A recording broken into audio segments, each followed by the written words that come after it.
Yes, it does sound crazy, and it's crazy because there's no evidence for it. Hey guys, so Lenny here from Physio plus Fitness. In today's video, I'm going to react to a Conor Harris video on chronic pain. Let's see what he has to say. That if you have this, or this is a huge influence on you in particular, then this needs to be addressed because it will likely restrict your progress until it's taken care of. Your head, your cranium, your cervical spine can be sort of in a position that's influencing these other bigger structures. And if you have something here, which is a significant influence, then you could be doing all the work down here. You could be doing everything perfectly, but it's not actually going to stick, or you're going to struggle to make a change because your head, your cranium, your cervical spine is basically locking you in a position. Think about it like this. If my jaw, and this is just one example, my jaw is deviated to the left, then I'm going to have basically this whole sort of chain reaction down. So if this thing's going one way, I'm gonna have something in my cervical spine or cranium going the other way, and then I might have my shoulder be lower and dropped on one side, and then I might have my spine rotated to the other direction, and it can just feed all the way down the chain. Okay, so the first thing I'll say about this is that everything is connected, but not in the way that Conor thinks. Positions will not guaranteed influence you in certain ways. Some people will have a jaw deviation one way and they won't have compensations. Some people will. There's no evidence to suggest that changing that alignment or changing that compensation is necessary to reduce pain. Research really doesn't support this idea that we are these machines that work in very uniform ways, that we are going to have the same deviations. So if I have a deviation one way with my head, I'm guaranteed to have deviations elsewhere in the body. That is simply not the case. There is no research to back that up. And also, even if you do have deviations, there's no evidence to suggest that you need to change those deviations to reduce pain or that it's necessary to do so. But within my assessment, I'm taking that into account, what I see when I look at what's going on right here. But it can also be from the bottom up. So you can have something at the foot that's twisted in one direction, leading to a bunch of different twists up the body that could be influencing even the head. Now, how do you know? Now, I understand how that can be a little bit demoralizing to hear, but don't worry, don't fret. There are a couple of steps that you can take and a couple of tests that you can do. If they're doing things right, and I know that, and I retest them, and I don't get a change in a couple of exercises, and I go down my list of exercises that I think are going to be right for this person, if I try, 5 or more things and nothing's really budging, then I'm going to start to think that it's either a bottom up or top down influence. Again, I think there's this idea with chronic pain patients in particular that there are specific golden exercises. So there's this magic thing that you can do, and we know from the chronic pain research this simply isn't the case. It's much more multifactorial than being biomechanical often. And so I think if you're a physio out there and you're working with patients who are in chronic pain and you're not getting results, it's not because you're not finding the magic exercise or the magic position or the magic manipulation. It's that these conditions are extremely complex. They're multifactorial. They're down to people's lifestyles, their stress, their sleep levels, what they're eating. All these factors play a role in their health behaviors, which will impact chronic pain. And chronic pain is simply not as simple as one exercise is going to fix the issue. If I can't get a change with even the shoe wear, then I'll do this test to determine whether or not they have a significant influence of their cranium or their cervical spine or potentially even their dental system, which I know sounds crazy, but yes, it does sound crazy, and it's crazy because there's no evidence for it. What I'm gonna have them do in this test is I'm gonna have them, like I mentioned, shift over to, let's say, most usually, because we're naturally asymmetrical and over on the right side, I'm gonna have them shift into their left side.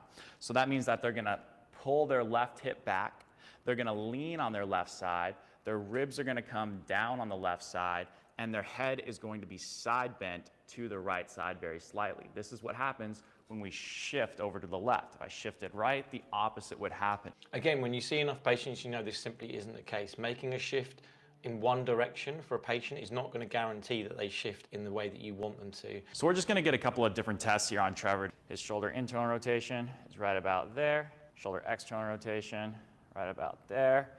Let's say right about in there. Straight leg raise.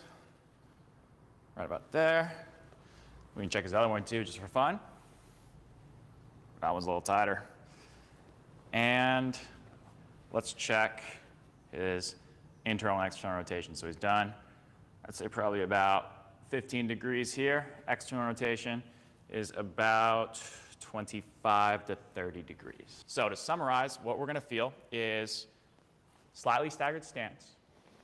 Weight 2/3 to 3/4 is in this foot right here, focusing on the heel, soft knee bend, and we're just gonna reach down a little bit like this. We have that thing in between our molars and the back teeth, and we're just going to breathe in through our nose, out through our nose for about 5 breaths. Again, I would say that these sorts of tests and these sorts of positions for chronic pain patients are simply not evidence-based. There's no evidence that we need to be this specific when it comes to exercise for chronic pain, and there are plenty of other things that are much more important in chronic pain than these specific exercises. You will have an impact on the neurological system when you do any form of movement.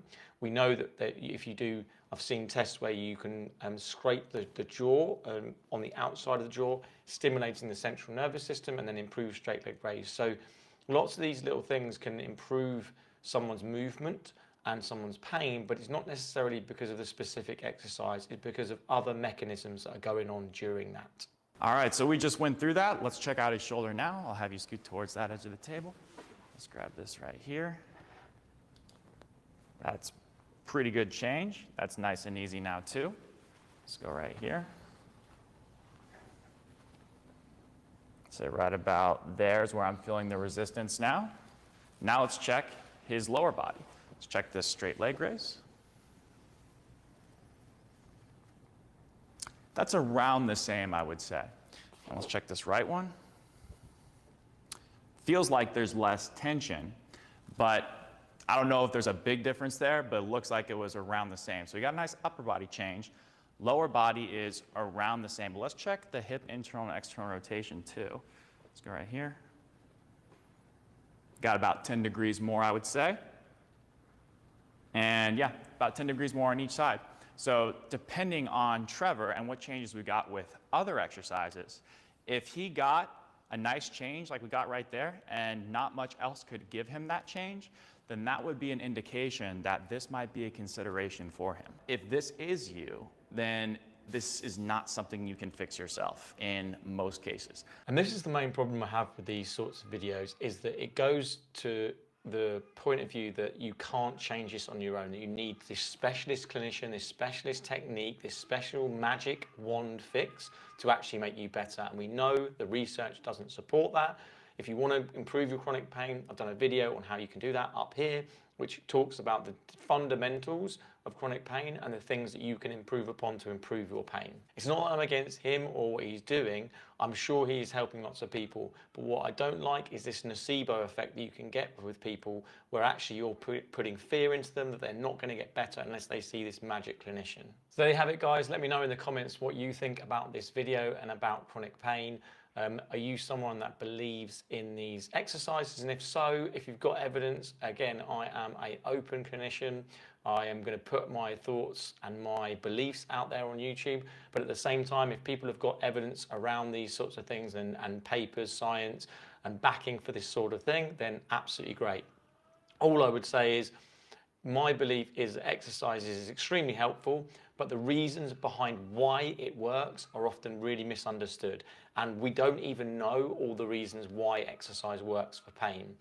You don't need to change alignment, you don't need to change posture in order to improve chronic pain, you don't need a specific exercise, and the evidence shows this. And with chronic pain, it's not just about exercise, it's about lots of other things, which again, I've linked in the video from before. Hopefully you enjoyed the video, and I look forward to reacting to another one soon. Let me know who you want me to react to next. I'll see you soon.